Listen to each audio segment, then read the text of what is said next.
கோயிலை எப்படி கும்பிடணும் அப்படிங்கிறது கூட இன்றைக்கி இருக்கக்கூடிய நிறையா பேர் நம்ம மறந்துட்டோம். இடமிருந்து வளமாக சுற்றுவது ஏன், வளமிருந்து இடமாக சுற்றுவது ஏன் அப்படிங்கிற கேள்வி.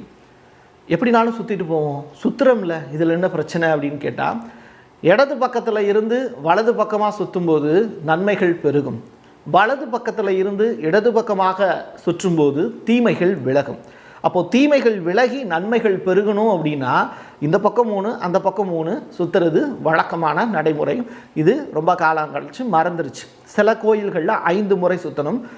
எப்படி ஒவ்வொரு கோயிலுக்கும் சுற்றக்கூடிய முறைகள் அப்படிங்கிறது மாறுபடும். அது தெரிஞ்சு நம்ம சுற்றணும் அப்படின்னா தேவையான அருளணுக்கள் நமக்கு கிடைக்கும்.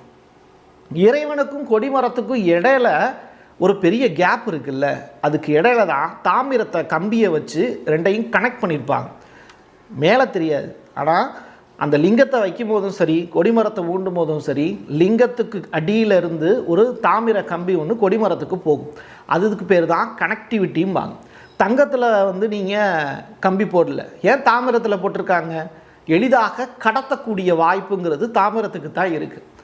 அது எலக்ட்ரிக்கல் படித்த பசங்களுக்கு நல்லாவே தெரியும். ஸோ இந்த கடத்தல் அப்படிங்கிறது அருளணுக்கள் கடத்தல், ரைட்டா? அப்போது அதுக்கு இடப்பட்ட கேப்பில் நம்ம விழுந்தாதான் அந்த அருளணுக்களை விழுந்து கும்பிடுறது மூலியமாக ஏற்படுத்திக்க முடியும். ஊதுபத்தி ஏன் கொளுத்துறோம்? நல்ல வாசனை அவங்களும் பார்ப்பாங்க, அந்த சுவாசத்தை நம்மளும் அனுபவிக்கக்கூடிய வாய்ப்பு நமக்கு கிடைக்கும். அதனால் அதை செய்கிறோம். ஸோ ஐம்புலன்களுக்கும் தேவையான சக்திங்கிறது ஒரு கோயிலில் போய் பாடல்கள் பாடி அந்த கருவறையில் பட்டு திருப்பி எதிரொலிக்கும் போது அந்த ஒளிக்கற்றைகள் நம்முடைய காது வழியாக போகும்போது அருளாற்றல் கிடைக்கும். இப்படி ஐம்புலன்களையும் நமக்கு தேவையான எனர்ஜியை கிடைக்கக்கூடிய ஒரு இடம்தான் இந்த கோயில். அப்போது கொடிமரத்துக்கு முன்னாடி விழுந்து கும்பிடணும், கொடிமரத்தை தாண்டி போய் விழுந்து கும்பிடக்கூடாது. சரியா?